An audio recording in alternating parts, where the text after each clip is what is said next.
If you have not become a patron of the Geocache Talk Network, what are you waiting for? Patron levels start as low as a Bison Tube level at $3 a month. To sign up is easy. Simply go to the Geocache Talk website and click on the Become a Patron button, or go to patreon.com/Geocache Talk. Patrons now get the famous Blackout coin, invites to special events, and other really great items throughout the year. Become a patron today. Have you subscribed to FTF Magazine yet? FTF Magazine is the #1 geocaching magazine available. It is a quarterly magazine that you can be part of. Submit your geocaching milestones and adventures to be published. FTF Magazine is also interactive with puzzles to solve and the hunt to find Spartacus. If you can solve the puzzle or find Spartacus, then you will be entered in to win a special pack tag. Every new subscription, you will receive a special swag pack. Subscribing is easy. Just visit FTF's website, ftfgeo.com. Don't miss out and subscribe today. Hello, and welcome to Challenge Talk, part of the Geocache Talk Network. You can watch the show live now on the first Sunday of each month. Feel free to jump over to YouTube, Facebook, or Twitter to watch the broadcast live and join the wonderful and active chat room, or listen to the entire show later on your favorite podcast player. In this episode, we've got a roundtable chat with a couple of guests from our Challenge Talk community, and we also have prizes to give away each show to our listeners. Between each show, be sure to email your Challenge Cache finds to challengetalkpodcast@gmail.com, and you could be a winner. And later in the show, we also play our special game exclusively for our live audience, the Wheel of Challenges. So listen live, get your email app ready, and follow instructions when the time comes so you can have a chance to win at the grand prize, a 1-year membership to Project GC. And later on, we'll also highlight some of the challenge caches that you found, and someone will win our monthly giveaway. So we are your hosts, Emily, to my left, Hello. and Geoff from Cache the Line. And we have a few extra guests as well tonight from the community, Zippertiff and Terraviators. Hello. Welcome, guys. Thank you. Yeah, it's great to have you. And Jesse and Derek are also around. They'll pop in. It's nice to have a background crew, too.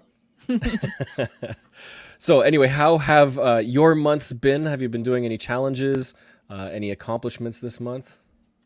So I participated in a city challenge yesterday in Roseburg, Oregon. The Parks and Rec Department puts on a geocaching challenge every year, and they take you around to some of their featured parks and featured businesses. And they always have a really lovely coin prize. And this year it's like a painted rock.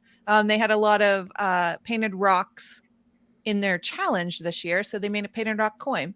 So it's not an official challenge as far as a specific geocache, but it's a challenge I look forward to every year.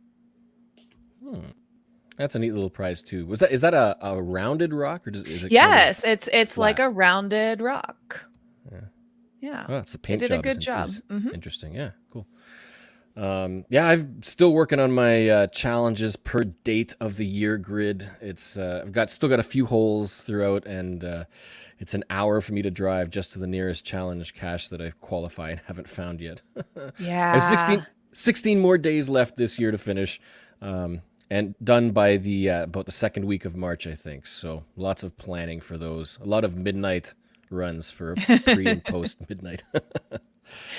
But we've also got our Fizzy Challenge for 2022 that we posed the community to complete a different kind of a Fizzy DT grid. And right now, having looked at my challenge DT grid from Project GC Stats, I'm still missing 2 difficulty terrain combinations. And there are none in Ontario, no qualifiers. Oh. So... something to watch for this summer on those road trips to all the events, all the activities. Hopefully Good find luck. a couple of those. Finish That'll that be fun Fizzy, and the challenge satisfying. Fizzy. Yeah, that'll be really satisfying then. Yeah. And I also, just this afternoon, I checked my PGC challenge stats and found that there are 4 challenges that I had signed and not noted that I hadn't qualified for. And so I've got these little green check marks on your challenge tab of your Project GC stats. If you scroll down to challenges signed but not yet logged as found, it tracks. We've mentioned this in prior episodes as well.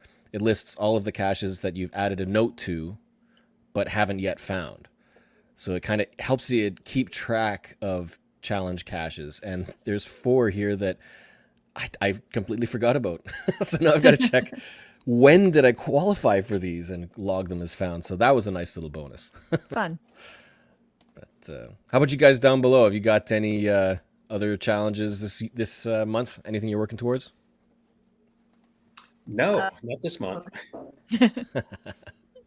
I actually submitted a couple of them that I already to you guys for the drawing that you do. One of them that I didn't actually know I qualified for until I looked at it again and ran the Project GC checker was it was called a century grid challenge, and every terrain and difficulty across you had to have 100. And so terrain 4.5 was the bane of my existence. But not, that was the only one. Every one of them, the rest of them, I had more than 100, but that one I didn't. And I'm going to be going on a trip soon. So anytime I go on a trip, I start looking at some of those that I don't qualify for to see what do I need to do. Maybe I can get something on the trip. And when I checked, I had exactly 100 terrain 4.5. So that probably came from a challenge of some type, because I haven't been out hiking or doing anything 4.5 terrain, but probably a challenge that had was coded not the way you're supposed to for terrain. Right. Probably what happened, that I qualified for some type of challenge and it was a 4.5 terrain, but shoot, it was 100 and I qualified. Nice. You made Love it. when that happens. That's And great. that's the other thing. Yeah, past fines, if an owner decides to change the difficulty or terrain rating, it might suddenly make you qualify for a challenge as well. So who knows what it was. But I was happy because that was quite a long time of not having 100 in that particular column. So that was nice. Good. Well, I always keep one in my back pocket that I try to work on, and I believe it's in Galveston, and I can't remember the exact number, but you have to find caches that have to do with scouting, Boy Scouts or Girl Scouts of America.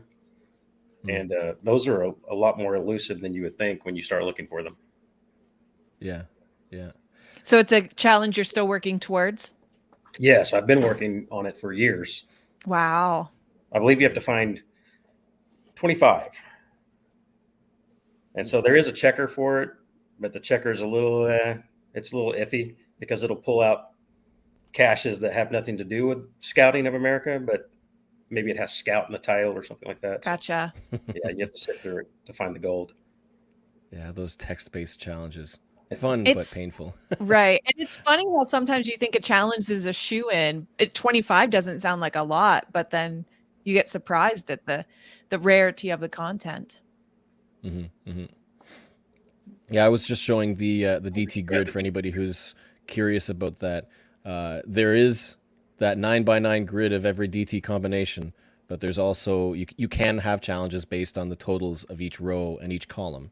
So consider that as well. See if you can find those rare difficulties or terrain individual ratings to add to your totals for the columns and rows. Anything that is statistically possible, generally speaking, I think, can be a challenge cache. Yeah. It's so fun to geek out on them.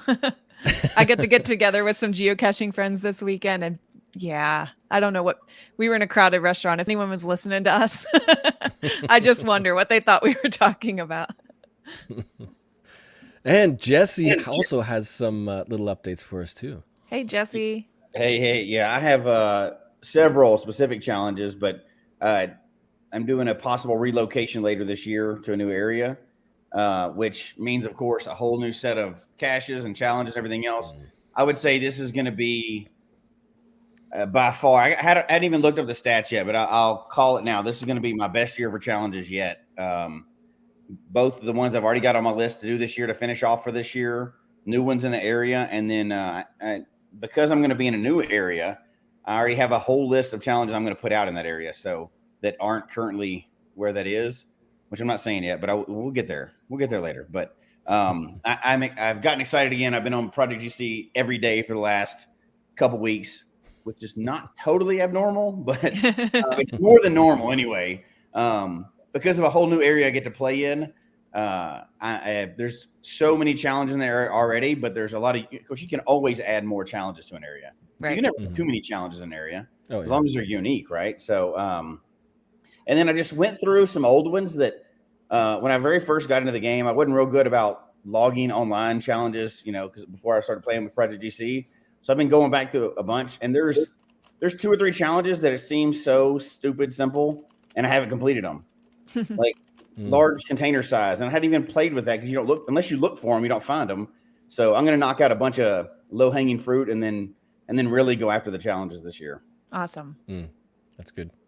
Yeah, getting in a new area, like I said, it's fresh territory for finding new caches and new challenges. But I think it helps you be really well rounded, because every region has kind of its own little landscape of like people like certain types of caches or terrains and whatnot. So I think those challenges per region tend to be relevant to that kind of cache landscape. So if you move to another region, suddenly you're working on a whole bunch of different types of challenges that may never have been considered in your old region. So you're going to get a really nice, well-rounded statistical It's like getting to start all over. experience. It's like getting to start caching all over again. So it's exciting. Right. I relocated once, and it gave me a whole structured way of approaching my new area. But I think even if I did it again, I would have a completely different approach to my relocation. And our priorities change, our interests change, all within this one game. And so it's endless possibilities. Yeah. I don't think I want to relocate, but I know it would be a lot of fun if I did. Yeah. Well, if you are listening or watching and you have any input, any experiences, any challenge caches you wish to share, then feel free, please, to email challengetalkpodcast@gmail.com, and we'd love to highlight them or chat about them and maybe inspire some people to create some challenges just like that. We'll see. Yeah. So every month, we also like to highlight the current statistics, the Project GC statistics about challenge caches worldwide.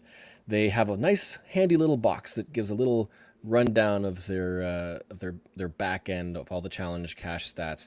And so, according to Project GC, as of this evening, we have 7,417 active scripts. These are the scripts that handle all of the challenge caching statistical algorithms. And that's up from 7,297, or up 120 from last month. We have 39,418 unique challenges. Those are different parameter sets. So, for example, there might be a fizzy challenge in one region and a fizzy challenge in another region. Those would be could be the same parameter sets using the same script. So they're not unique challenges or unique challenge caches listings. They're just challenge ideas, and that's up 415 from last month. We have 48,516 active tags. So those are the actual challenges tagged to a specific GC code. So essentially unique listings, and that's up 572 from last month. And as I was updating this, each of those numbers is a little lower than last month, so February's been a little slower. But there's still time. That's right. We also have one more stat, which I'm going to post to everybody and see who gets the correct answer. We also have active challenge caches worldwide. So if you're in chat, you can guess as well. But how many active challenge caches are there worldwide as of this afternoon? Are there A, 1,337, B, 29,805, C, 76,691, or D, 32,762? Such random numbers. I love it. If you are listening monthly, then you might have an idea. It shouldn't be too hard. I was going to say, I participate monthly, and I guess this shows I don't absorb the numbers very well, because I don't know. I know it's not A. I'll say that. I wish it was C, but I Oh, don't. it'd be think it nice. Yeah, 1337. If you like puzzles, you might know what 1337 means. But so there's a language called Leet Speak. It's basically kind of like a hacker language where letters and numbers are interchanged, and you can kind of read what it might be in English text if you look at a string of these characters. But 1337 is essentially LEET, which is Leet or elite. It's basically like a hacker thing. But yeah, it's a well-known number. You can Google it and find out the history of 1337. But yes, Well, we've got answers in the chat. B leading Yeah. in the chat over C. I'm going to definitely lean. I don't think either one of those is right. You're going for D. Any of them? I'm going to no. Any of that. I'm going to lean towards D, but I don't think B or C is right. It's definitely not A. There's no way it's A. No. That would be if I woke up one morning and there was only that many challenges out there, I'd be pretty sad. Something had happened. C would be awesome, but that seems too high. Mm-hmm. And if I have to pick between two other ones, yeah. It seems to be between B and D, yeah. Yeah. Well, the correct answer is there are 32,762 active challenge caches worldwide. Awesome. So Which is Mini Mag said all of the above. So I guess that's right, right? You got 1 in 4 right. 25% accuracy. So, Cool. a few news items since last month as well. We're heading into the last Reach the Peak month, and that begins tomorrow, February 7th. We are now climbing Mount Everest, the tallest mountain in the world, at 8,849 meters. And this month, the top points are for Adventure Labs, which are earning 975 per adventure. That's the whole set for completing an adventure, plus 125, I think it was, per location. So it's going to be a whole lot of points for Adventure Labs this month. But the most points you can earn for cache finds, cache logs, is 975, I think it is. So, I'm really excited. It's been a fun challenge. I'm not going to say I'm glad it's over, but I'm ready to get that meta souvenir for having done them all for this many months. Mm-hmm. Yeah. Has everybody actually climbed all the mountains so far? Or has it been tough? Yeah, I've done them all. Yeah. Some people have, I've definitely seen from different areas that winter has kept them down. Hasn't for me, thank goodness. Jesse, you shook your head. Yeah, lots of life stuff has stopped me from being able to get all of the challenges. We're in anticipation of many upcoming things. I'm recycling my game board. So I've been focusing more on maintenance and getting everything that's going to stay permanently to the best shape it can be, and planning a lot. I have a lot of stuff planned for this year with caches and challenges, everything else. So I'm putting all that first. So I'm way behind the 8 ball for caching in the last few months. But if everything works out, it'll turn out to be one of my best years. So it is what it is, right? Sometimes you have to take a step back and do a bunch of maintenance and planning and big stuff like that. So it really hurts not seeing the numbers tick over on my geocaching, but it'll pay off later. So it'll be a lot of fun.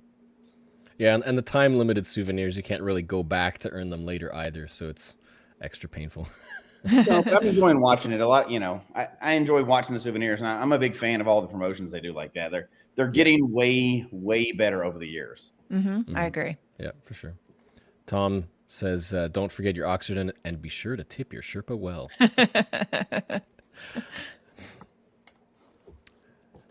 So if you are still looking at that or you're not quite sure what we're talking about, you can check out the leaderboard, which shows you your current score and all of your friends as well at geocaching.com/play/leaderboard. It also gives you all the points breakdowns and instructions on how to play, all that stuff, if you haven't already seen that.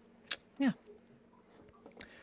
We have another news article, not really a news article, but news that was announced a few weeks ago, I believe, that HQ is now going to be releasing country souvenirs 10 at a time per month.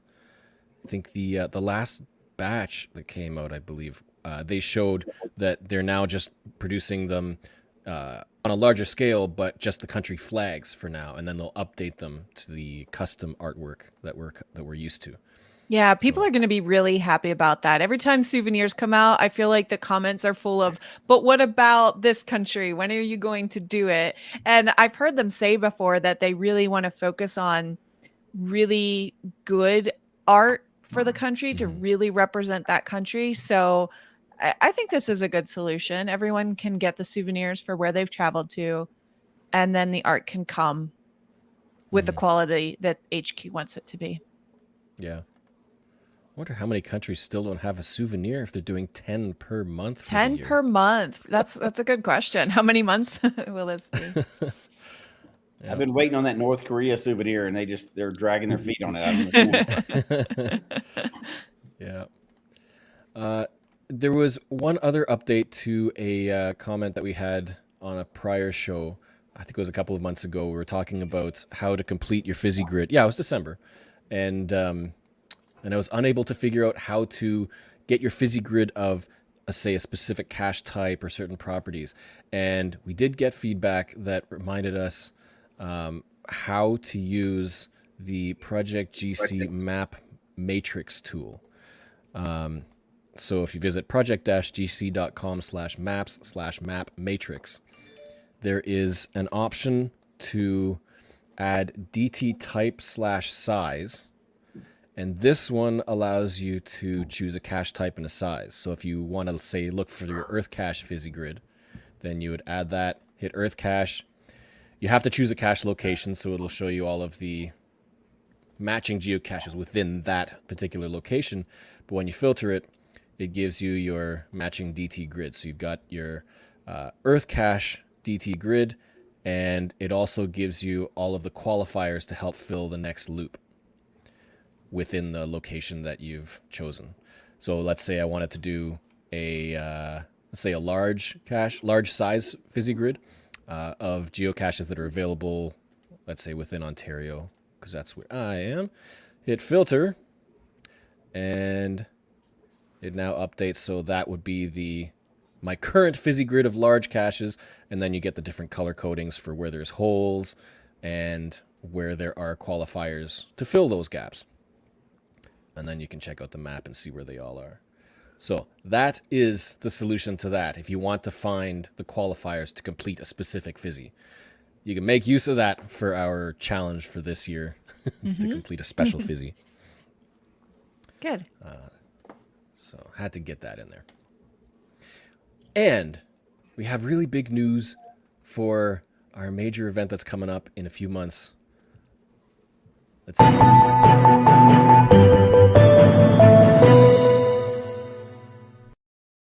All right, and so I'm going to comment on this one. So what news are we talking about? Cache Fest. This is the Cache Fest that news. Big news about Cache Fest here in Memphis, where I am right now. So yeah, if you have not gone to, or you have like stuff set up to be able to get notifications of what's going on here, within this last week, we have started posting the side events. So if you go to the easiest way to find them is just go to cachefest.com and you can see the side events. So we're working on getting 2 a day. And right now we got 3 of them up. We're waiting on some final things on some of the other ones that are going to be on Friday, another one on Thursday. And then of course, Saturday is our main events. And then also on Sunday. Now we already have published 2 community celebration events. One of which it's called Not the Main Event, but a celebration event. And that one is actually at a main event location here. And main event is a entertainment, which it has bowling. It has the virtual reality. It's got video games. It's got a lot of different stuff that's there. It's food. There's a bar. There's a laser tag, a whole bunch of stuff, a lot of stuff for fun for the family. So that is Wednesday night. That's a celebration event. Our kickoff event, which is Wednesday morning, is at a pancake shop here called Stacks.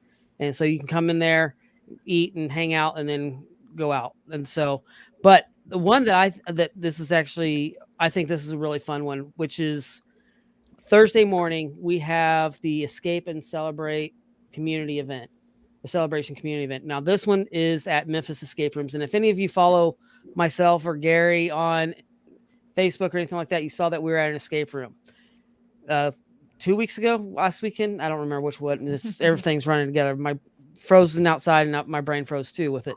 But the event is at the escape room, and it is smack dab downtown here in Memphis. You are right across the street from the arcade, which is one of Elvis's favorite places to eat. It is also right there with really close to the Civil Rights Museum, and there's a lot of adventure labs and everything there. Now, the biggest thing about this one is you need to go in, well, of course, log your Willetins on all these, but on the Escape and Celebrate event, we have spots for only 150 people to actually participate in the Escape Challenge part of it. So click on the link on the cache page itself and go and fill out the form. It's first come, first serve. And if you want to participate with a group, make sure that your group is there at that time so that we can get everybody through. Our goal is it's going to be a 3-hour event, and our goal is to get 150 people through to be able to do these escape challenges. The escape challenges are only 10 minutes each. So, but you get to do one if you sign up. But that is something that's really unique. Of course, even if you're not going to participate in the escape challenge, of course, you can come and have fun and get the event there. So more events coming hopefully later this week for Thursday night, Friday morning, and Friday evening. And then we're also waiting on our CETO, the location where that's going to be on Sunday. And of course, our main event is on Saturday at Shelby Farms. And there's actually going to be 2. We got a concert that night, and we're waiting on a couple things, how to get that set up as well. But those are the side events that we got set up for Cache Fest right now. So make sure you go into the cachefest.com and log your Willetins. That's the easiest way. GC numbers, I could give them to you, but just click on those links. It's going to be a lot easier.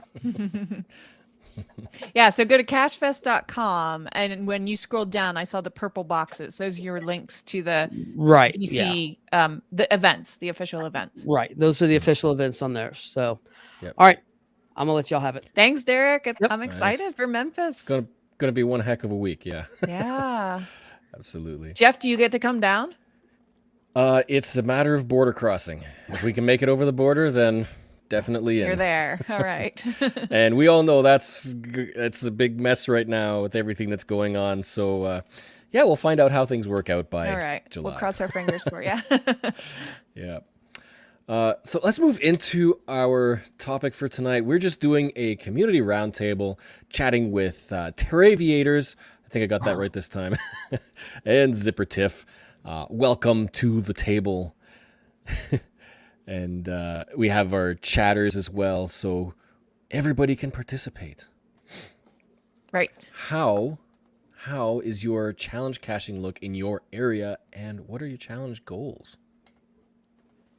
Yeah. So, Tiffany, I know you send in a lot of challenges to us. So are you traveling a lot to get to these challenges, or do you live in a challenge-rich area?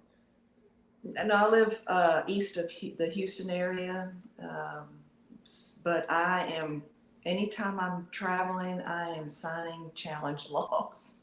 So I keep a pretty long list of challenge logs, just a list of ones that I've signed that I'll peruse and see if I qualify for. But yeah, I love them. I love them. Yeah. And there's ones that I've signed and that I have to work years on. Mm-hmm. Just like Terraviators said earlier, some of them you just keep plugging at. You just keep plugging away, and eventually you qualify. And those are very satisfying. Yeah. I even like the ones that don't have checkers, where some of the older ones where you've got to do the research and make the bookmark list. I know. Sometimes I want to poke my eyes out while I'm doing it, but also I like it. I don't know. What is that? I don't know. You're right. They're harder to get your qualifications together for, but I don't know. They're just something about them that's a little more satisfying Mm-hmm. than Yeah. just pushing the checker and yay, Right. but Yeah. you have to work at it. Another one that I sent in just for this I just finished the Louisiana parishes challenge for all the Oh, cool. parishes. And once I did that, I had enough to qualify for, which I had to figure out on my own, was find 10 sets of matching counties or cities in other states. Does that make sense? Like matching was- names? Matching like a cache in Jefferson County, which is where I Mhm. live here in Texas, and Jefferson Parish. You could use a parish as well. And I was able to just use Texas and Louisiana. But I had to get several more parishes in Louisiana to qualify for. But that was just flat out doing the work of figuring it Yeah. out. Fun. I like that idea. New cities, but counties were much easier. So, I own a challenge that requires that. well, it might have been. Do you? It might Yes. have been. Yeah, sure could have been. Yep. But yeah, that's old school, old style, no checker. But once it's done, once you have the qualifications down, man, it feels good. Yeah. Yeah. Especially there's nothing like that feeling of knowing that you signed this challenge cache 10 years ago and now you finally qualify and you can log it found. Yeah, that's good stuff. I actually signed one of those years ago, way before I really knew what I was doing, and I didn't really log it anywhere. And I was just working on it for a long time, and now I don't know where it was. Oh. This was only find. It wasn't as hard as that. It was just find a cache in 3 cities with the same name. So, and I know I've done it. Right. I've done it a couple times now, but I have no idea where it was, and it was so early on. I'm hoping to come across it again sometime because I'm already qualified now. So, Well, I'll find it if eventually. you've posted a note for it, then use that stats didn't. tool. I did not post a note for it. I know I signed the physical challenge, but I don't even know if it exists anymore. And I'm sure I could find it somehow, but I'm just like, that's on me. I did that. That was dumb. That's your new challenge, is to find the That's my challenge. next challenge, yeah. Well, you might be able to use the map as a premium member and see if you know the location of where the challenge was. Generally, you might be able to scroll and find it. Qualify. I know it was not in my state. I was in another state, but I don't. When we travel, I signed every challenge I come near. So, I mean, it could be anywhere. Right. And it might not even be like I might even have to search like archive challenges now. I have no idea how to go and find it, but yeah, there's got to be one. yeah. Well, There'll be another William, one out what there about somewhere. you in your area? Are you challenge rich, or are you traveling for your challenges? Okay, well, it is challenge rich in the Dallas-Fort Worth area, and there's a couple of large geo arts that are just challenges. Oh, cool. So some of them I'll probably never qualify for. For example, like 365 consecutive days, I'm just not wired that way. Mm-hmm. You know, I tease my friends. I tell them, if you hide a power trail in front of my house that goes down the street, I could maybe do something like that. But I do focus on that when traveling. That's how I do a lot of the challenge caches that I find now. And it can be tough, you know, because you have to drive by a lot of them, or you'll never get to where your destination. Right? Yeah. But once I'm there, I try to focus on that, and it can still be kind of tough. You know, I do take specifically a geocaching road trip here and there, but you know, most of the time, you know, when we're out caching, when we're traveling anyway, you know, we're trying to, you know, do the other sites that are around town and things that we've wanted to see, you know, bucket list items. So you try to combine it as best you can. But yeah, mostly traveling. Yeah. Yep. Well, we have a question that we can pose to everybody as part of our, just a little bit of a trivia. See what kind of knowledge we each have. And if you're in chat, you can participate as well. So just like that question right at the beginning about the number of challenge caches, here's a question. Let's see how much we know. What's the difference? What's the definition of a challenge centroid or a cache centroid? Is it A, a robot geocacher? Or is it like an android? Or B, average GPS location of cache waypoints? Is it C, the center of balance of a cache container? Balance it on your finger. Or D, a center point of extreme boundaries of waypoints? I really hope it's A. That'd be awesome. That would be a good mascot, Centroid. The Yeah. Centroid. Cache Hey, Centroid. you're stepping into Signal territory. You better be careful there. Signal's the only mascot. We can't mention any other mascots. Yeah. No, it's just Everybody's one of going those with B. terms. Yeah, a couple of B's.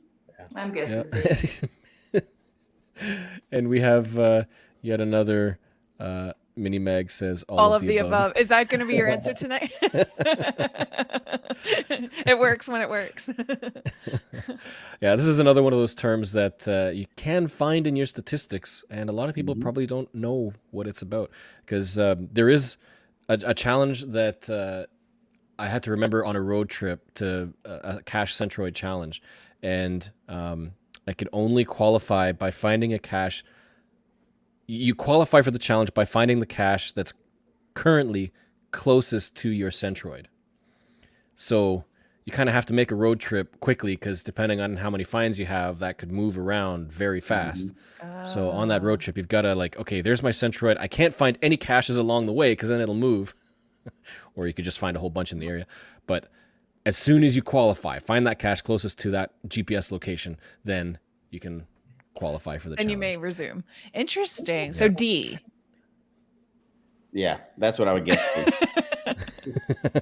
It's This a good is mix, Jeff I just think, gave us between an B and D. The answer is indeed B, the average B. location Oh, of the cache waypoints. So it's like a My brain goes combination- to how you're averaging when you hide a new cache to get the best coordinates. That's where my brain goes with B. Yeah, it's it adjusts every time you find a cache. If you have very few caches, it'll move a lot, because there's a lot more effect of each find, each location. But if you have a whole lot, like tens of thousands of finds, and you find one cache, it may move like a few meters or something like that. so if I go on vacation, it's really going to move. Yeah. Like Go another around the country. world, and you're Yeah. the next city over. But it's I a fun tried one to get watch. this- And I it's tried to get the centroid to land on one of my friend's houses once, but that proved to be very difficult. oh yeah, see if you can control where it goes. That would be tough. Huh. So that was a fun one. Ooh, that's Yeah, that was So a you can take that- vocabulary rich question. Let's see if I can pull it up. I think it's the Project GC stats is the one that shows it. I don't think the official. I don't think I the don't think profile so. stats does.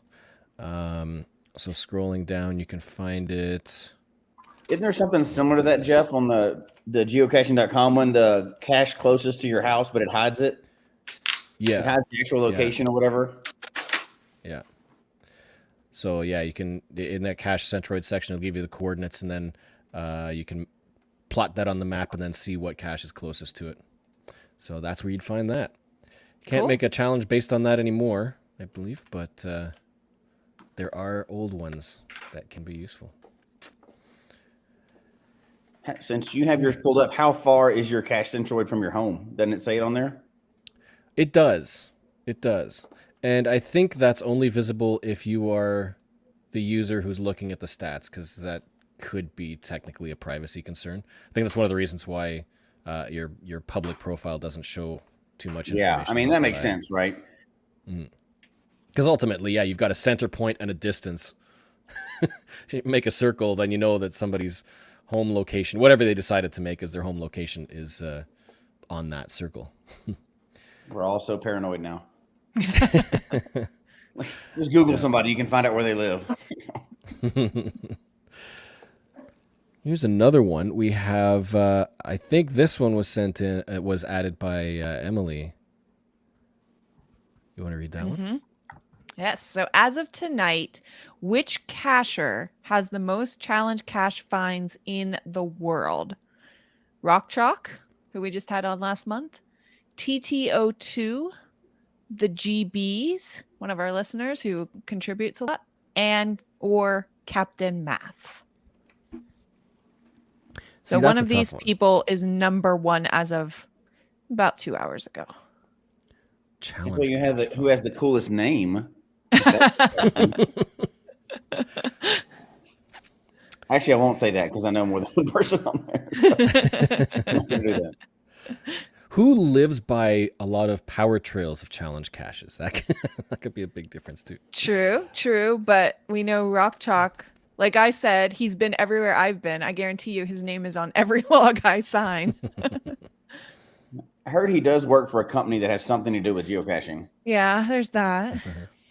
I have a feeling it's either A or B. A So or I'm gonna B, have Rock to- Chalk or TTO2. Yeah. Yeah, my guess would be one of those two as well. I'll hold my guess for a minute, though. All right. Are you going to do some research? No, I mean, you can see me. I like What the about you name guys? I'm voting D, Captain Math, just because it's a cool name. I'm not alone then. I thought Captain Math was an awesome name too. I think it could be B. Yeah. Because I was originally thinking Captain Math, just because we haven't really looked at that stat yet. Who has the most challenge caches Right. so we haven't really talked about Captain Math. So I feel like it might be Captain Math, but I know TTO2 has done a lot of challenge related stuff, and then it's a tough one. I'd lay money on TTO2 just from his caching style. I don't even know who he is. Shame, because he has been interviewed by other podcasts before, but I won't even get into that right now. Shame on you. Apparently, D, Emily we should get has him on. Right, go on. information retention issues. We've proved that several times tonight. Hey, we all do. I'm gonna go with B as well. I'm gonna Look, stick with B. here's a good one. This is a good way to guess. Whichever one is German. If it's Well, anything it about is- quantity, it's German. It is BTTO2. Oh, there you go. Sweet. So how do you find that stat? Is that So, available on Project GC? Yeah, I was on Project GC trying to come up with some questions for tonight.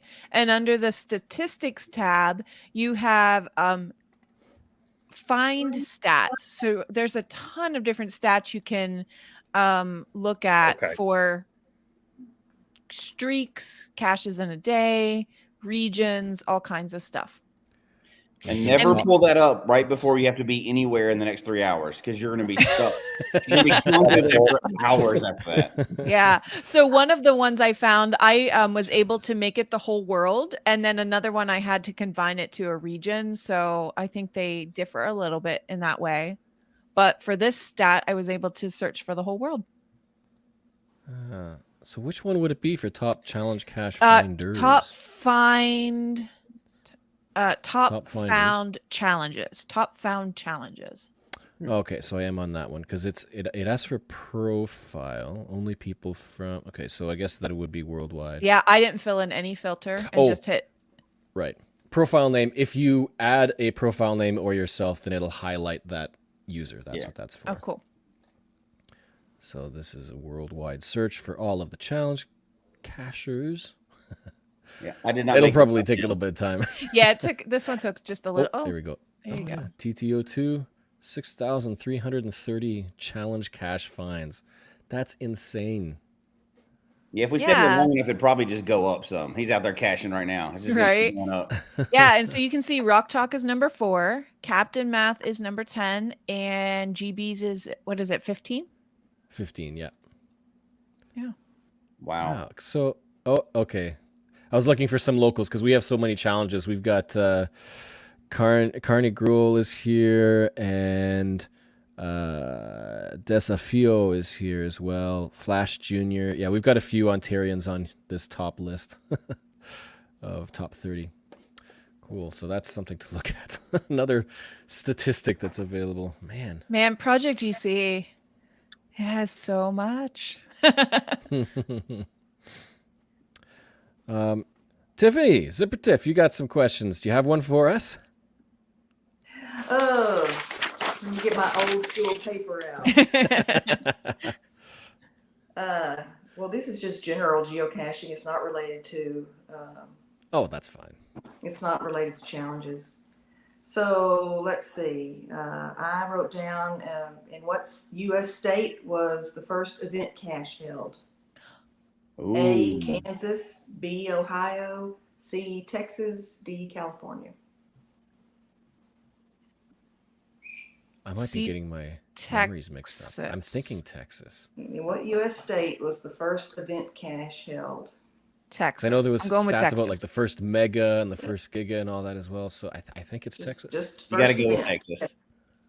Kansas, Ohio, Texas, and California. Since I'm from Texas. Yeah, I think everybody else is saying Texas is Germany. Germany. Germany is in the chat. Yeah. Yeah, you got to go with Answer, Texas. correct answer is Texas. Yeah. So I Cool. don't have the actual date, but I don't have the date for you. I looked that up once upon a time, but I bet you somebody in the chat room, Tom, can tell you exactly when that date was. He was at the anniversary of that event. Yeah, I bet so. That's right. Yeah. all right, Tom, what year was that then? Was it 2001? We all wait for Tom. Yeah, I do not know the year. Yeah. When was the event cache type created? That's another interesting question.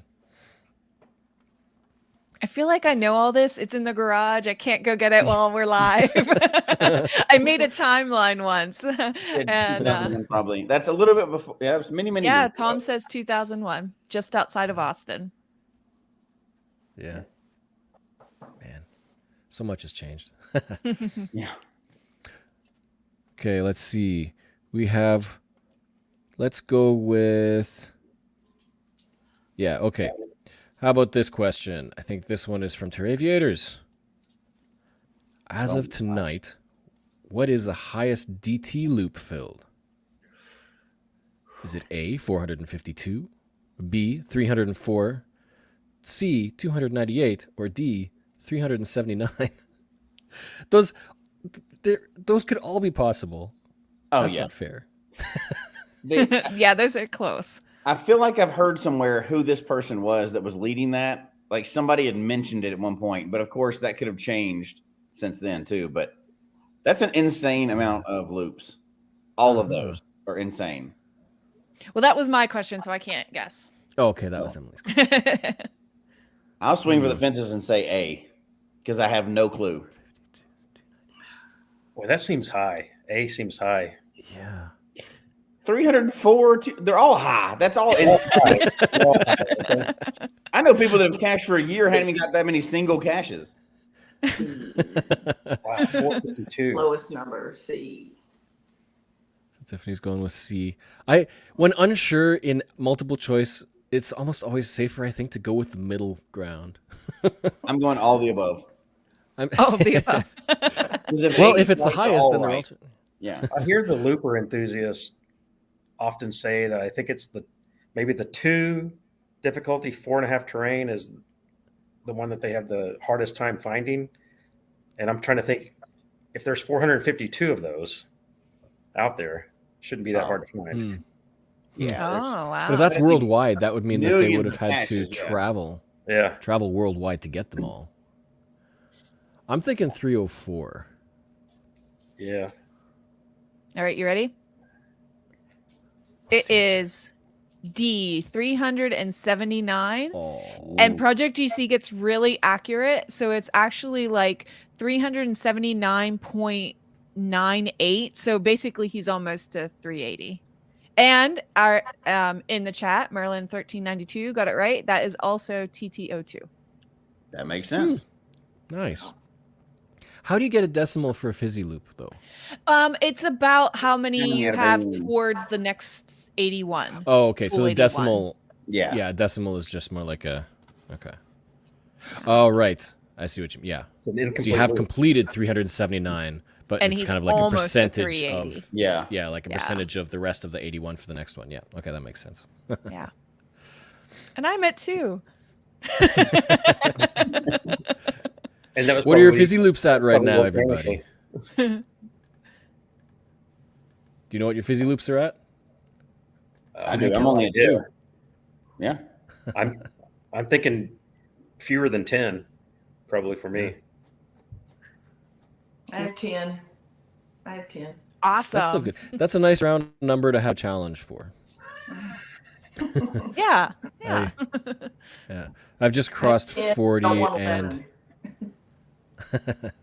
You crossed we have a 40? challenge cache Nice. here for 50 fizzies. So that's the next one on the list to work to. But again, we have rivers, and so all those 4.5 to 5 terrains are covered by these river power trails and lakes and paddle caches and all that. So Around here, most kayak caches, paddle caches get a 5, just automatically. People make it a 5. So I know that I finished my fizzy grid the first time on a 4.5 terrain in a kayak.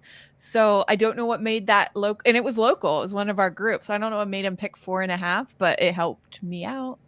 So yeah, where is that line? yeah, and there's been talk about that as well because in the winter if you can walk to the cache, maybe for more northern climates, but if you can walk to the cache on ice or down the river or wade or whatever, then a lot of our owners tend not to give it that 5 with a special tool required because it's almost like an easy 5, easy special tool. Right, and we're never going to freeze over here, so that's not in our thought process at all. Especially if you're down south and you got alligators. Special equipment, kayak plus self-defense That's mechanism.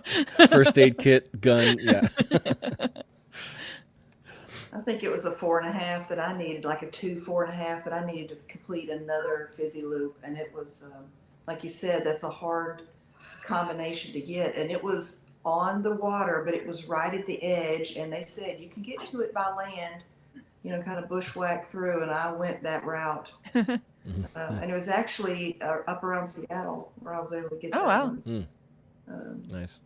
So yeah, Yeah, it'd be nice if the fact that I didn't have to paddle to it, but I could still get a high terrain leading out over the water.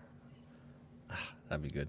Yeah, if Project GC actually had a tool to give a universal all active caches, what's the DT grid, so you could actually see what the most DTs I would like are, or the that. least Yeah. DTs. How does But I the think that world would be right? super intense on the back end for the database. Parsing millions of caches into one grid. Yeah. It seems like that'd be possible, though. It should be. Yeah. Even if it's just deferred. Anyway, the IT is coming out. Okay, here's another question. Which active geocache listing has the most favorite points in the world? People might remember this one. Geisthagen, I think is it Deshagen or Dehagen? I'm not sure. In Germany. Or is it B, Geocaching HQ in the USA? Is it C, Lego Einheitszoviel in Germany? Is it D, Mingo in the USA? Or is it E, Die Goonies in Germany? Die Goonies, Die Goonies. I think it's D.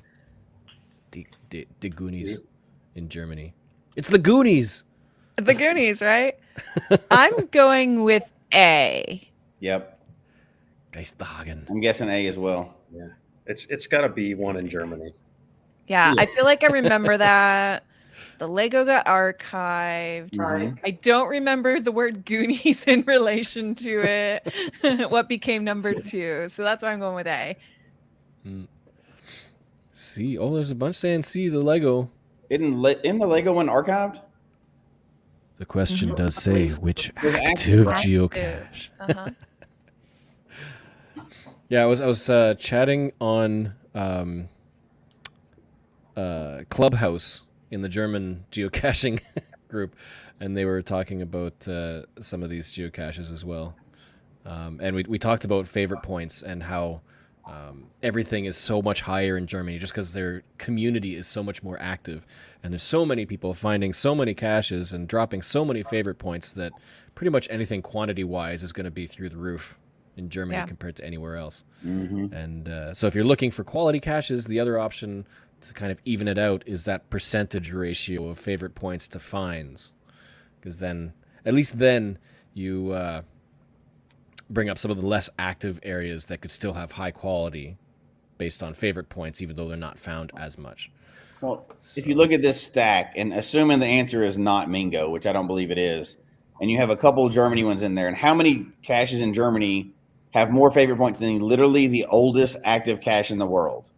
That tells you a little difference in how the favorite points are stacked up around the world, right? Yeah. Literally the oldest one in the world and it's beat out by several caches in Germany. Yeah. Maybe I'm wrong, but throwing that out there. People come around from all around the world to find the oldest cache in the world. Yeah. Well, the answer is indeed in Germany, and it would be neat if it was the Goonies, but it's not the Goonies. It's Geisterhagen. Ghost of what was Hagen? Ice cream. Oh, I can't remember. So that doesn't mean eat the good ice cream. Yeah, that's what I I know thought. Haagen-Dazs. I voted for it. Yeah, and what was it? I think it was. What was? Let's see if I've got it. Geisterhagen. Yeah, I remember It chatter is- about it when the Lego got archived. But Yeah. again, Emily doesn't remember things. It was who remembers 9,137 favorite points out of 15,000 finds. And how many favorite points does HQ have? Oh, Only yeah. Sixes, aren't they? Sixes or sevens? Oh, wow. 6,000 or 7,000. Huh? Orders. That one, yeah, because they have. I don't think they got 15,000. They have fewer fines, but almost 5,000 favorite points of 17,000 fines. So they have more fines, but fewer favorite points. There's also this mentality in Germany. I remember hearing somebody say that in Germany they're a lot more likely to drop favorite points than in other areas. So there's a higher ratio for most caches in Germany of favorite points to fines. So, yeah, another fun little stat. Cool. Let's see, what else can we put on? Okay, let's go with this question. This one I think was to aviators. Yes. All right. Go for it. You want to read it? Oh, sure. Yeah. What is the percentage of challenge checker coverage at PGC? A, 9%, B, 51, C, 89, or D, 99? Challenge what asked you- checker yeah. coverage. Yeah. Could you explain what you mean by challenge checker coverage? This would be the percentage of challenges that someone on PGC has created for all existing challenges. Ooh. That's got to be a lot because they are PGC is. Project GC. Okay. Yes. Okay. That's got to be a lot because the group that does those are awesome. Yeah.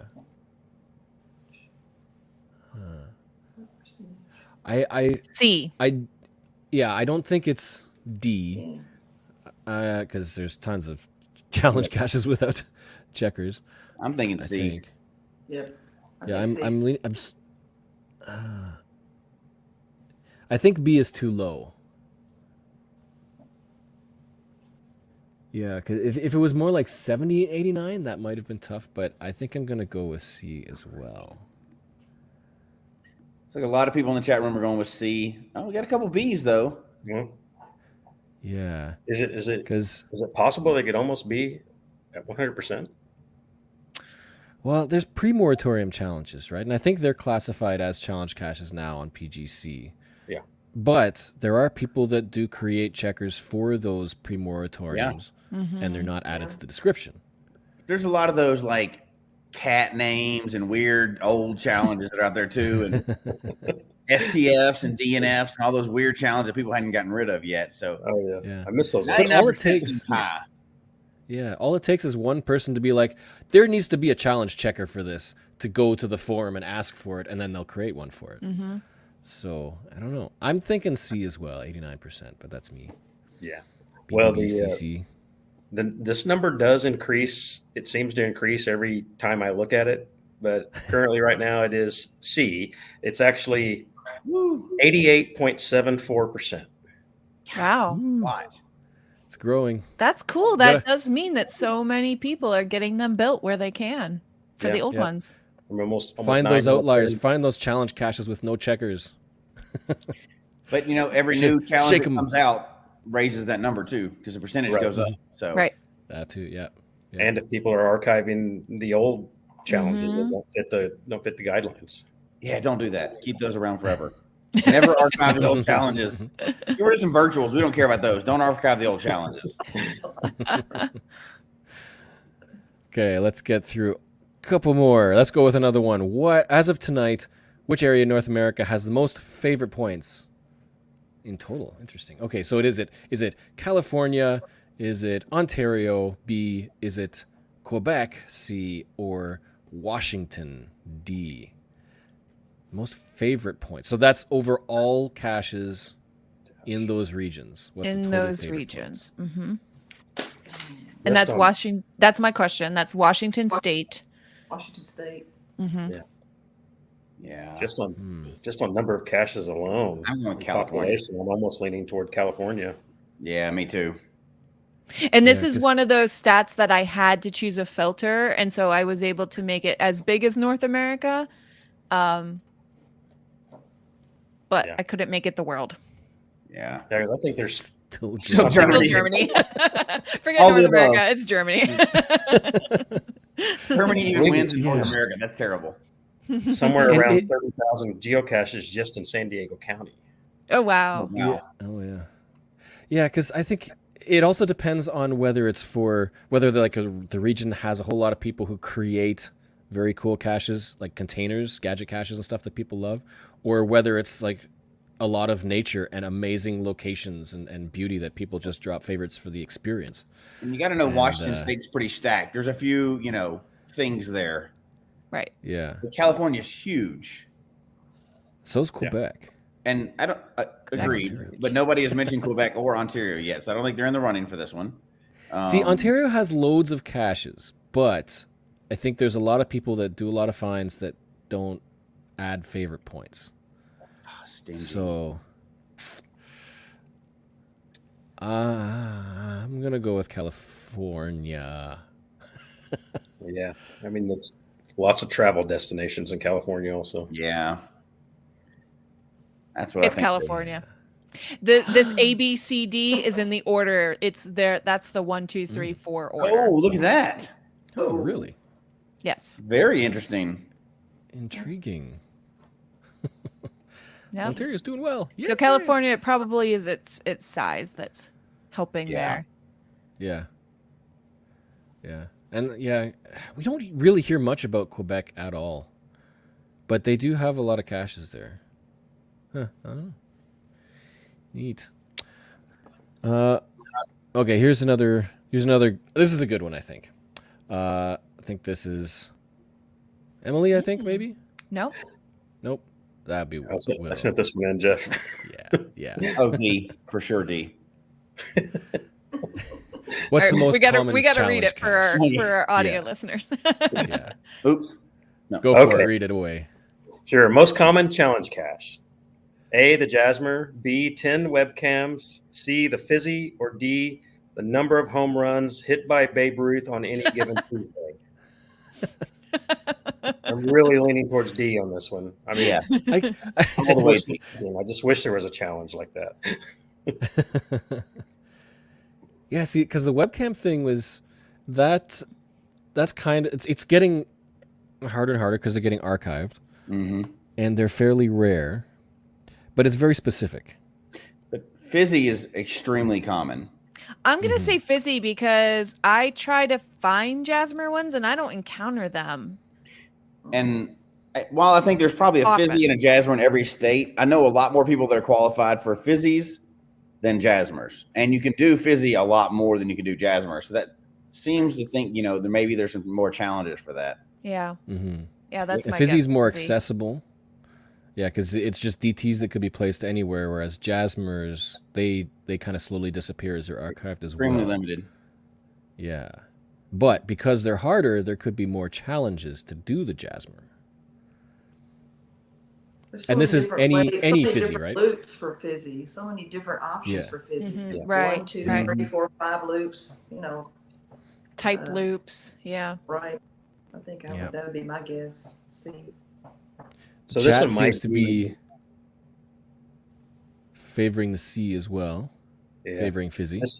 This one might be a little vague. I tend to agree with you all that it's Fizzy, but whenever we just Googled this, we came up with an article that said Jasmer is the most popular challenge cache. So Really? maybe it's the most popular as far as that people search for them. Maybe. Does popular mean most common? Right. Yeah, I would still think fizzy would be common. I think so. Yeah. There's a couple ways it could be interpreted. Yeah. How many challenge caches exist of that, or how many are, or which one's found the most, or that sort of thing. Sought for the most. And I don't there know. are You can have partial a- Jasmer challenges too. So Yeah. there's like Yeah. mini Jasmers and stuff like that. Oh, true. Yeah. Yeah, we've got those. Like, yeah, just getting every month in a certain year. Well, It's you like know, a and mini it would not be a Jasmer. fun episode if there wasn't some controversy on one of the questions. So let me stir it up. It's actually D. Thank We'll you. mess with So it's D. Do you all have a complete Jasmer? I'm missing 2 months. I'm missing Yeah. December and January of 21 and 22. But other than that, yes, I do. I'm very close to the double. I need one more for a double. Nice. So close. I've got a double, and I'm 2 or 3 away from triple. I want to get the 4. I want to get 4, but you gotta travel. Big travel Yeah. for that. I That's think big I'm about travel. 4 away from double, but it's not an easy 4. Or else I would have And done just it. to recap for anybody who doesn't know what the Jasmer is, hopefully everybody does, but there might be a new listener. The Jasmer is finding a geocache that's placed in every month since geocaching began in May 2000. So So where it's really mini about Jasmer, those old ones, yeah, finding And those be- rare old ones. yeah, and they don't get replaced. So as they get archived, it gets fewer and fewer qualifiers to qualify for it, which is why 4 is as high as you can go now, because there's only one for that exists active, and it was either August or September of 2000, I believe. It's And August, it's isn't in it? August. I think it's August. August. That's that rare. And was it Finland? I keep thinking Finland. Is it Sweden? Finland or Sweden? Maybe Isn't it that's it. Stockholm? Yeah, and it's not a hard forgot. one to find. It's just Yeah, gotta go. it's way out there. Yeah. Yeah. Yep. But I think in North America alone, you can get a double fizzy. And no, you can get a triple fizzy in North America alone. Mm-hmm. So you just got to really travel. A lot of those old months have 2 or 3 qualifiers, and that's it. So something to chat- watch for when you're traveling. Yeah, the chat's saying Sweden. Yep. August, and need to go to Sweden. Yeah, I'm That is close a- to both 2 and 3 loops, but you got to do some serious traveling for it, right? Yeah. Yeah. Mm. 4 is just a pipe dream, but who knows? Maybe one day. Yeah. Get to one of the a mega or a giga over in Sweden, and Oh yeah, They no have problem. mega I'll events put it there. in this weekend. That'd be good. okay, we got one more. Let's check this one out. It is HQ's. So this had to be shrunk because there's only a certain number of characters. Geocaching HQ's most recent clarification regarding unpublishable challenges includes the number of A, geocaches about cheese, B, Sorry.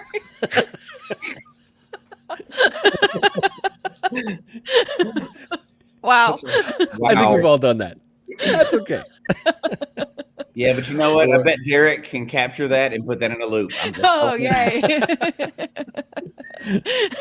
yay. He's clapping in the background, you guys. It's coming. I think it's coming. Or is it B, contiguous U.S. counties? Or is it C, continuous days with a find? Or is it D, geocaches found during the Olympics? Oh, man. I want to say C. See, Yeah. continuous days I'm going with a find, C. I've heard nothing. because that's a streak, right? It is. And you can do but up to it's an odd one year. too. 365. So how would they have limited it again? So contiguous U.S. counties? That's going to make people mad. Yeah, contiguous U.S. counties. That's But I feel like that's something If that I was going to guess, I don't have an answer to this. I don't know this answer. But if they changed something recently, it makes sense they would have changed the 365 to 366 Oh. because leap year. well. The question is unpublishable challenges. Okay. I don't want to think that it's B, because I like that challenge, and that's regions. That's existing regions. Most recent, well, they changed it. I You feel used like to be able it's to do it B. forever on I C. feel like that's something they would do because, I mean, I don't know how many U.S. counties there are, but it's a lot. And so you could have some really high numbers that are unattainable. But you don't. They You don't did limit the days. unqualify for the counties Yeah. one either. Once you got a county qualified, then it's always qualified. But the days they did limit on the rules. There didn't used to be a limit. You used to be able to do 700-day streaks, and you definitely can't do that anymore. No. It's down to 365. It says But that most wasn't recent. recent, though. That could have been a while back when they did that. I remember when they cut that off and stopped it at 365. Maybe that's the most recent. Well, this is Terraviator's question, so maybe you can help us out a bit. Yeah. So this was from July last year, and it's B, contiguous U.S. counties. Really? There was a checker that was developed for it, but it was using the U.S. Census Bureau's contiguous county adjacency file. And so they HQ said no, because that would require a second exception, and it would not be data that could be found off of off of geocaching.com. Interesting. So Yeah. is there? And there were quite a few appeals, and I even think the reviewer community had concerns about that as well. So does that mean you cannot publish a contiguous county at all, no matter the size? I believe that's correct. Oh, okay. I was thinking differently. I thought they were saying that they changed the number that you could, that makes sense. Yeah. That does make a lot of sense. Because you But- can't find that information off of Groundspeak's website. Because you can Okay. still publish challenges that are specific to counties, as far But as I not know. contiguous counties, connected counties. Right. Well, I have a couple of challenges that do that, like within this set of counties within Ontario. So, like, complete a fizzy using these specific counties but- and their neighboring. Yeah. Oh, it'd be an Are interesting there one to. grandfather challenges that still do that? I mean, I've found some. Seems like Yeah, I've there's found the East to some. West Coast challenges like that. So you have to do Right. contiguous all the way from Yeah. East Coast to West Coast Right. or the other way. Those still exist, but you couldn't publish it now, right? That would That's be correct. Yeah. the difference. Okay. Okay. I think there's a few of those in Michigan that may still be active. All right. Good question. That's a Yeah. good one. It's a thinker. Thank goodness for grandfather. Thank goodness Right? for grandfather. Let's just keep some of those old ones. That's Thank you, right. grandfather. Adopt them. So what about, Owen asked, what about complete contiguous states? I don't know about that one. Because that State could be found on borders. geocaching.com, right? Well, I guess it doesn't list contiguous, but it does show a map of the states. Yeah. And remember, the cache listings are stored by saying what state they're in, not necessarily by the GPS coordinates. So that is something specific to cache listings, so that could still be done, I think. What if you just said 48 contiguous states? It's just all of them. Yeah. You can Completely easily nice see thing. that in the GC stats, right? But you, Yeah, but you that's can't right. see counties. Yeah. Well, okay, we got to move on. We're over an hour now. So if That you was are good fun. Yeah, these are great questions. Great little trivia. If you are listening or watching, then as always, you can send us questions, even little trivia questions like that, and we can make use of them in the show. Email us at challengetalkpodcast@gmail.com. As usual, we love to hear from you, what your progress is on challenges, and any comments or ideas or topics you want to chat about. Send them right over. But I think now it is just about time for... Wheel of Challenges. I love that. Let's get this wheel loaded.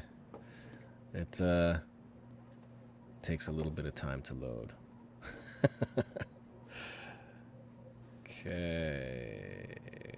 Almost there. My computer is low. I need a better computer. There we go.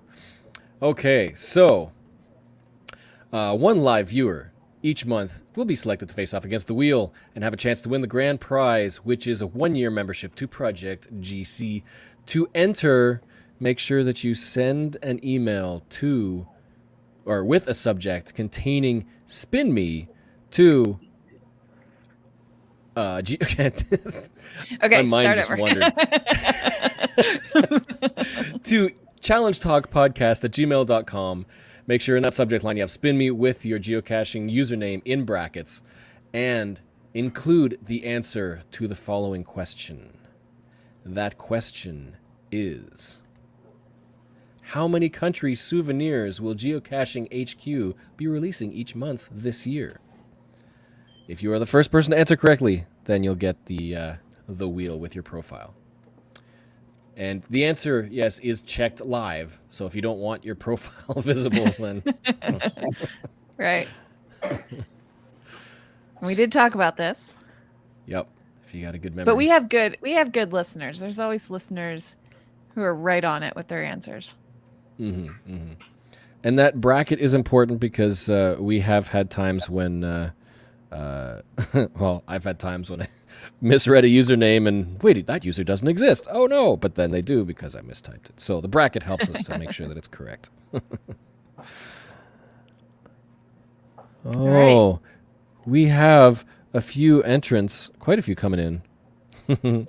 The first one is our very own Tiffany. All right, you're playing live, really live. That counts.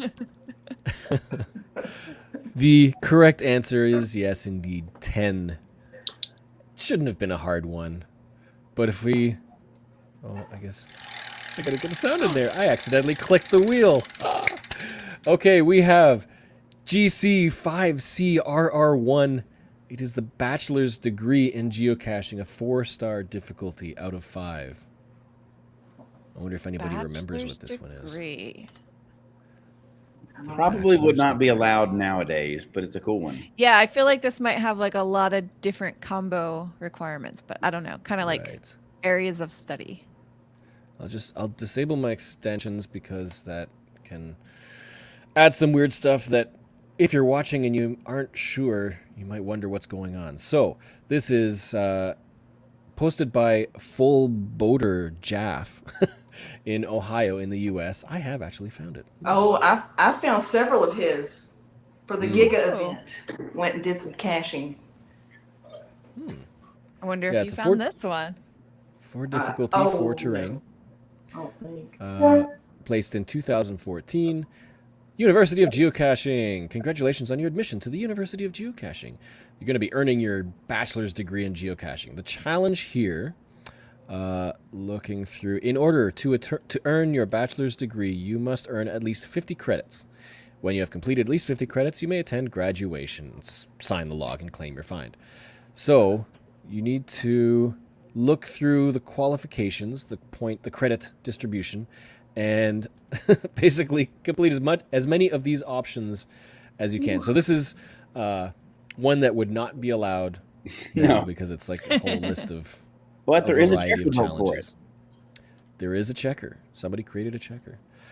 So for example, you've got different levels of classes, I guess you could say. So for example, Geography 1B for 5 credits, find a geocache in at least 2 countries. For Geography 2B, 5 credits, find a cache in at least 5 U.S. states, etc., etc. Easier ones have fewer credits, so if you want to get there faster, do the harder ones. But you've got to basically put all these credits on your diploma to earn your bachelor's degree of 50 credits in order to qualify. That's fun. I like these types. This is a cool challenge. And now in the chat, Mike says there's a new bachelor's degree challenge that was just published in Michigan. So someone found a way to take the concept and make it more objective that meets the rules. Yeah, I guess because in a way it's kind of like a bingo challenge. If each of these can be checked individually, if there could be a checker for each or one checker that combines every option, then there could be a checker for it. So perhaps that is within the bounds, or it might be an interpreted one by the reviewers. But let's break out the checker. And so we load up the checker and put in ZipperTiff and select the name and run checker, drum roll. I say yes. ZipperTiff has qualified. Woohoo! With how many points? With 80 points. All 80 right. points. Yep, and a whole Almost lot. Oh yeah, so double major. this checker, breaks down all of. Oh wow, it goes through each individual. That is a complicated checker. qualification. Yeah, gives the results for all of them. Wow. Ooh. It's a whole I'm lot totally of checking information. that out. I love this. Yeah, that's a good checker. Mm-hmm. So, congrats, Tiffany. Yay! Yay!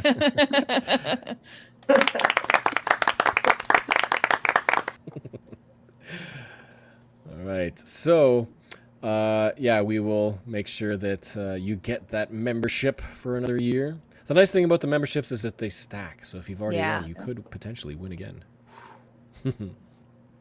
Our next little challenge, our next little game, we like to highlight a lot of geocaches that people have found, challenges that people have found over the course of the month.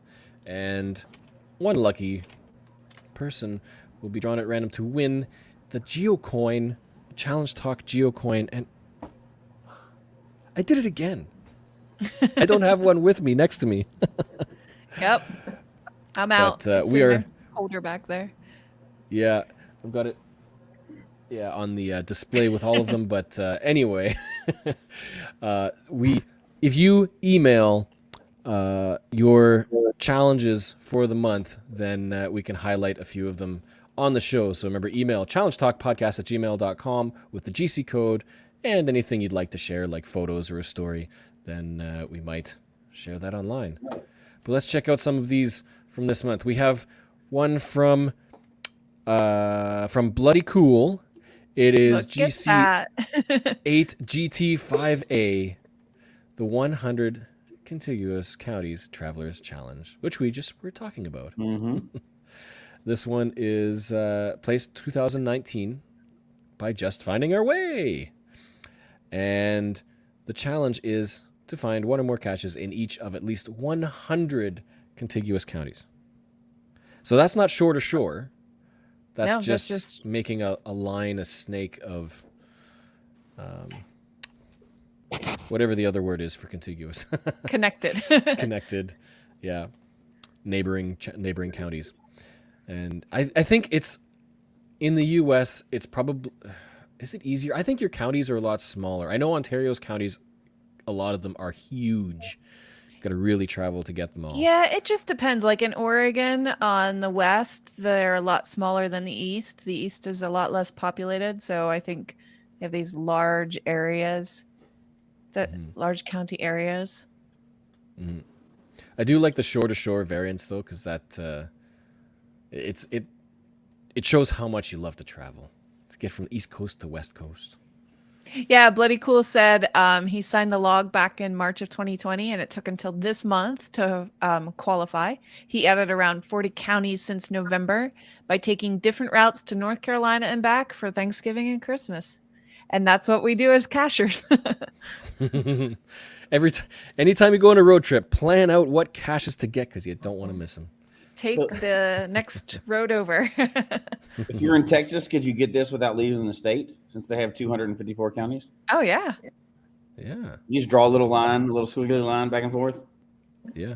Find a maze that connects them all, even if it's just one clump of counties. That's right. We have one in from Merlin, 1392.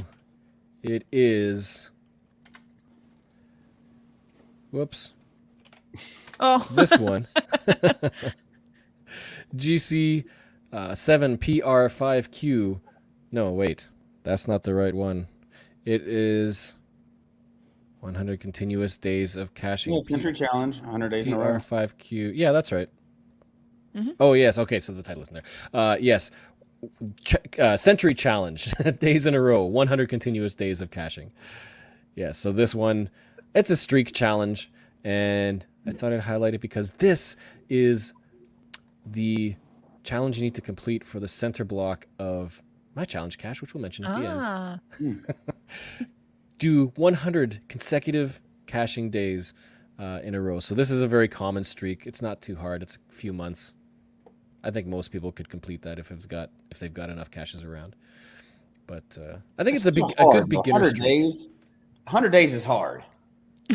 Oh yeah. Oh, it takes dedication. But I think for a streak challenge, this is a good. Well, maybe not beginner. Maybe amateur. Middle of the road.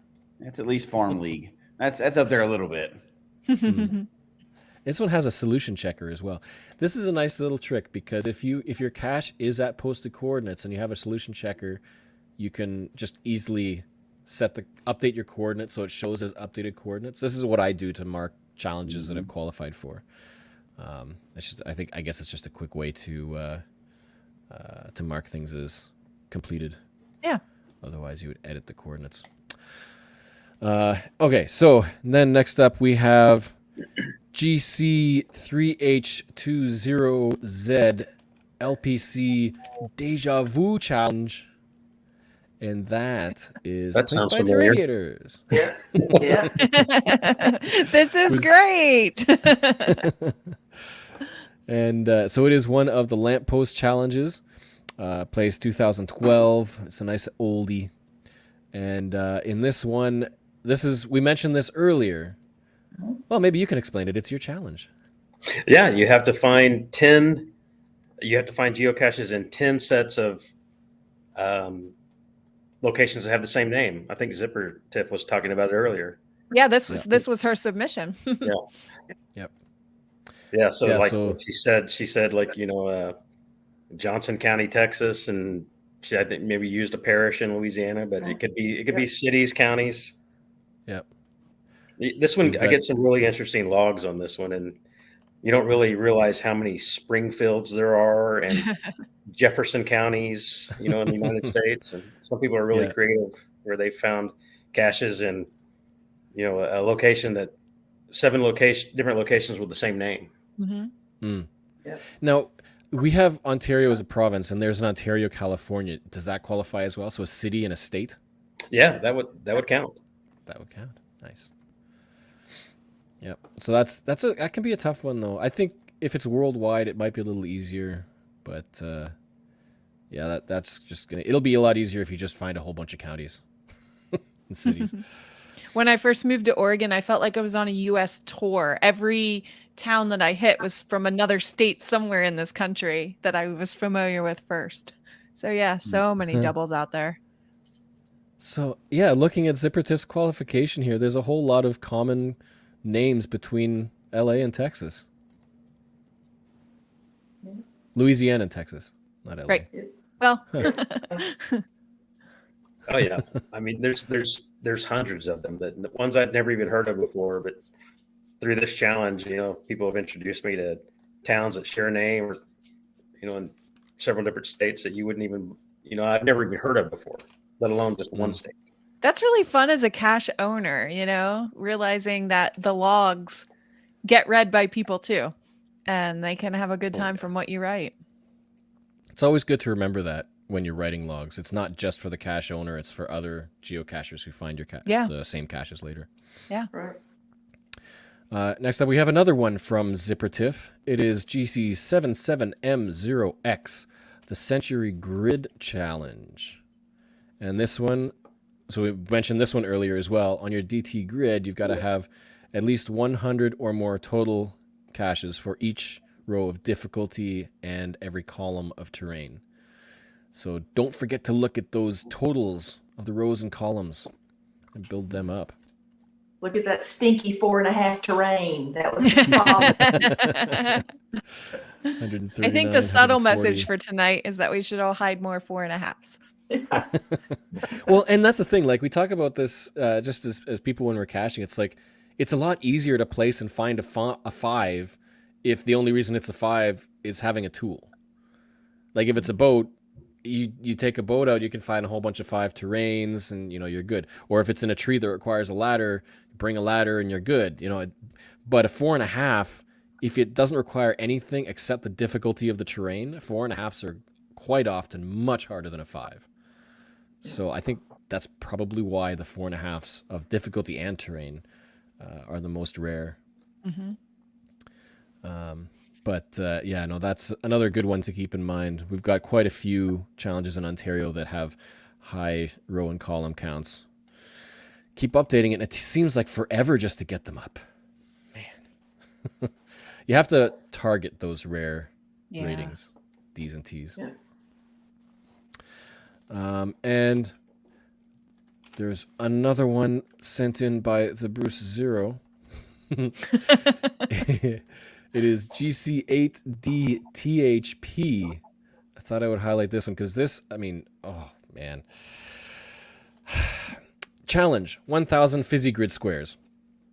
This one's placed by Carney Gruel, hidden in 2019. 5 difficulty, 1.5 terrain. We look for a DT grid of 9x9 difficulty by terrain, and this one has added a third dimension as regions. So now you've got to find 1,000 unique combinations of difficulty, terrain, and region. It's not as easy as you think. If you think about it, what's 1,000 divided by 81? That's the least number of regions you've got to have visited to potentially qualify. Some examples. If you found all 81 in a province or a state, that counts as 81 towards your goal. If you found at least one cache in 30 grid squares for caches, say, in Michigan, that counts as 30. But if you found no caches in Texas, that means you have to cache more in Texas. If you've got 2 DT fizzy grids in Quebec, so you've completed at least 2 complete loops of fizzies in Quebec, that only counts as 81. So you can't double up. It has to be unique D, T, and region. And that is a tough one. Yeah. Yeah. Kind of insane. It takes a long time. I think I'm not even halfway towards it yet. Signed in, just waiting for some more travels. But if you can find a DT checker that will tell you what your fizzy grid stats are for various states, then that would give you a good idea of which DTs you've still got to find, say, in your home state or neighboring states, and then that can start adding to the numbers as well. Any hole will work. Any DT hole.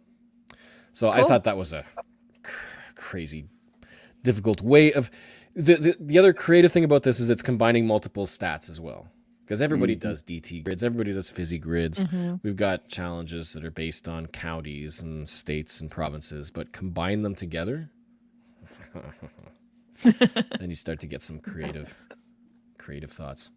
Obviously, several people have done that because it's a published challenge in 2019. Yeah, right? Yeah. What's the find at now? There's 6 finds. And a whole bunch of notes. Oh, Captain Math, hey. I think this one may have gotten... because he's got 62,000 finds. May have gotten some attention. So people are checking in from lots of places. Yeah, because there's 102 qualifiers, 763 fails. Yeah, so people finds. Are checking. Yeah, cool. Yeah. It's neat to have a challenge that people are interested in no matter where they're from. Where is this one? It's in Ontario. Ah. It is our very own Carney Gruel, our very famous challenge. Why is the map not loading? Oh, that's unfortunate. My map hasn't been loading fast either in that section. Another one to think about on your travels, finding DTs that you haven't yet found in your wherever you're passing through. In a different region. Interesting. Yeah. There's so many things to do. Do them all. Geocache all the time.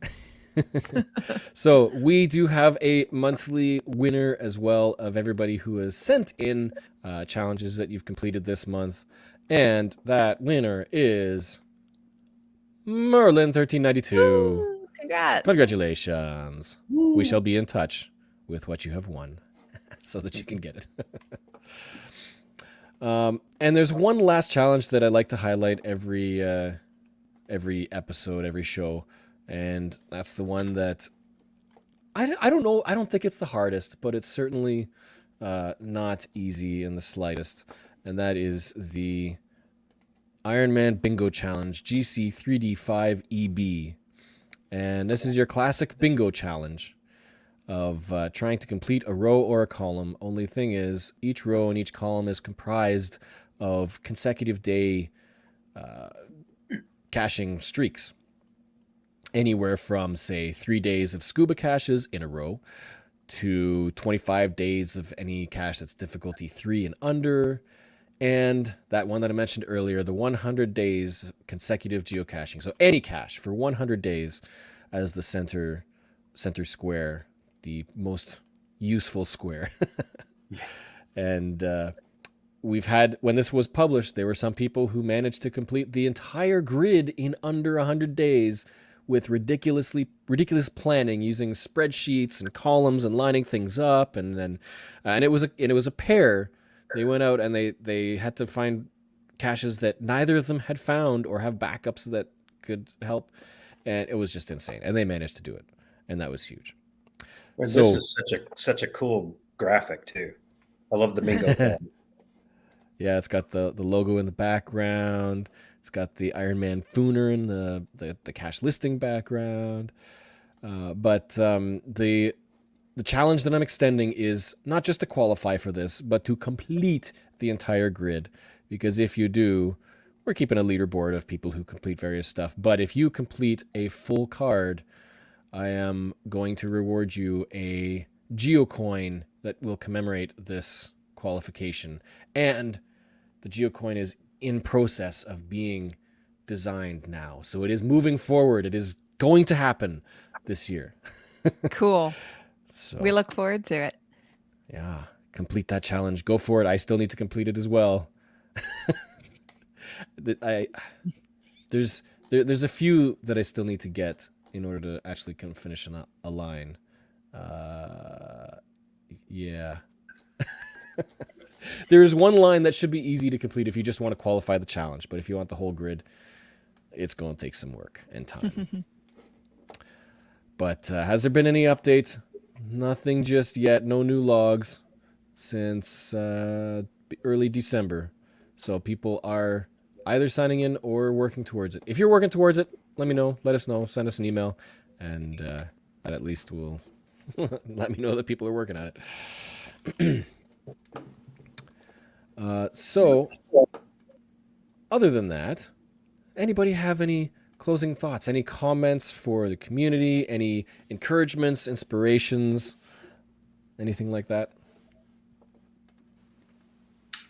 I'll say something about challenges in general. I just recommend you sign them all because you never know when you're going to actually qualify. Years ago, I signed one for a quarter county challenge. It was like 739 counties in the United States, and I thought I would never finish that. And just keep plugging away in cash, and eventually you'll qualify. I signed a goofy one about filling up your DT grid with may require snowshoes, and I didn't even know what it was about. I just signed it. When I read it later, I thought, "That's never going to happen. May require snowshoes," and I need one more. Oh, really? Because I'm going on a trip next month, and I was looking at the ones I didn't qualify for and running some checkers, and sure enough, I thought, "Oh my gosh, I need one more for that may require snowshoes." That is so cool. I just say, encourage people to sign them all and keep a list of them because, and look at that list every now and then. You might be surprised at what you're climbing up on and you're getting close to, or just, it's a lot of fun. And searching for those qualifiers and planning outings to get those qualifiers is a great rainy day activity when you can't actually go out and geocache. Yeah. Mm-hmm. Yep. And that actually is a good point maybe to raise for Project GC for that map matrix DT grid tool, because I don't think there's a way to turn on attributes for that to look for a specific attribute fizzy grids. That would be a good addition, I think. Hint, Anyone hint. else? Any other comments? Let me tell you one other thing I think is kind of funny. When I was new to caching, my friends were more interested in challenges than I was. And so I went along with them and we signed some in San Antonio. And I was like, I'm not doing that challenge stuff. I'm just fine, put my name on it. I'm not doing that stuff. And then later, the longer I cached, the more I started getting interested in it. And I went back to start signing some challenge logs, and I found a log in San Antonio that my name was already on, but I didn't care back then. And so I was ready to sign. I was like, I want this one. And when I looked at the log, my name was already on it from the past when I was telling them, I am not interested. That's great. Put my name on it. And it was there. Because I wasn't even keeping up with them, what they had signed. I'm like, I'm not doing that. Yep, my name was already on it. That's really great. And I'm glad you weren't discouraged by all these caches that you couldn't log as a newbie. I'm always so worried about that. If I'm with someone, I'm like, all right, I got to stop at this cache, but you can't log it. Like, that feels so bad. Yeah. I'm glad you caught the bug. Yeah. I'm with Zipper. Sign them all. Even if you think 100% you'll never touch that thing, you'll never go for those, sign them, because the longer you're geocaching, the more you're going to be doing different types of caching. So you just never know. And time just goes by. I mean, I think we can all attest to that. You look back and you have no idea where the years have gone, and who knows what you have done in those years that will qualify you. Yeah. And at the very least, you still get the fun of finding a physical geocache and signing in and having that experience. So you don't necessarily want to miss that. Well, our next show is the first Sunday of March, which is March 6th. So make sure that is on your calendar. And as always, tune in every Sunday night because Geocache Talk is a weekly show. Except for next week, because it's the Super Bowl. And so we're going to have a week off. Right. Priorities. No live Geocache Talk at the Super Bowl? What are we missing, guys? Okay. It's a secret halftime show. We'll back up. We'll back up for the halftime show if all the artists don't show up. I love it. The show notes for this one will be posted shortly after the show in the description on YouTube, so you can watch for that as well. And as always, thank you for watching and listening. Thank you to Zipper Tiff and Terraviators for joining us. Yes, thank you, guys. And Jesse for popping in, our other challenge king. And remember, as always, it's not about the numbers. It's about the challenge. We'll see you next month. Thanks for tuning in. Thanks for the chat, for coming and participating in our trivia. Good night. Good night. Good night.